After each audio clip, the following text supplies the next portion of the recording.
Le jeudi 28 février était présenté TKO 32 au Centre Bell de Montréal. En grande finale de la soirée, le Brésilien José Pelé Landy Jones, 23 victoires dont 20 par KO, en était à sa première visite en Amérique du Nord. Il affrontait l'Américain Brian Gassaway dans la catégorie des mi-moyens, 170 livres.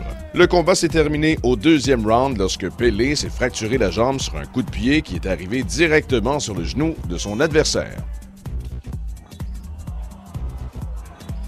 Pour le championnat des mi-moyens TKO 170 livres, Jesse Bonsfeld de Winnipeg défendait sa ceinture face à l'aspirant numéro 1, TJ Grant d'Halifax. Ce dernier a dominé les deux premiers rounds avant de perdre à 2 minutes 52 du troisième round par une clé de bras. Bonsfeld remporte donc sa 15e victoire et demeure champion TKO des mi-moyens. L'un des combats très attendus lors de cette soirée affrontait Derek Gauthier de Terrebonne à Yannick Galipeau de Laval. Les deux Québécois étaient invaincus avant de s'affronter et c'est Gauthier qui l'a emporté par abandon à 3 minutes 44 du premier round.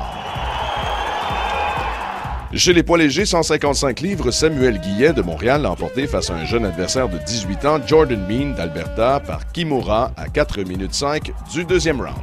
Lors de cette soirée, Stéphane Vigneault voulait revenir en force suite à ses 2 défaites consécutives, dont sa plus récente au mois de décembre dernier face à Ben Greer. C'est ce qu'il a fait en gagnant par TKO après 1 minute 27 du deuxième round de son combat, l'opposant à Daniel Ferguson. Donato Page s'étant blessé avant son combat, c'est Guillaume Lamarche qui l'a remplacé à la dernière minute pour faire face à Justin Tavernini. Après 3 rounds, Guillaume Lamarche l'a emporté par décision partagée des juges. Adrian Woolley de Toronto a obtenu une 3e victoire par KO en 4 combats, cette fois-ci face à Sid Barnier.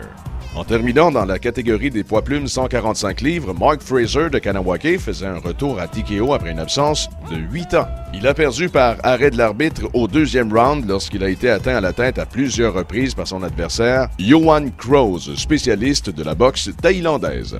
Voilà, c'est ce qui complète ce reportage de webpresse.ca.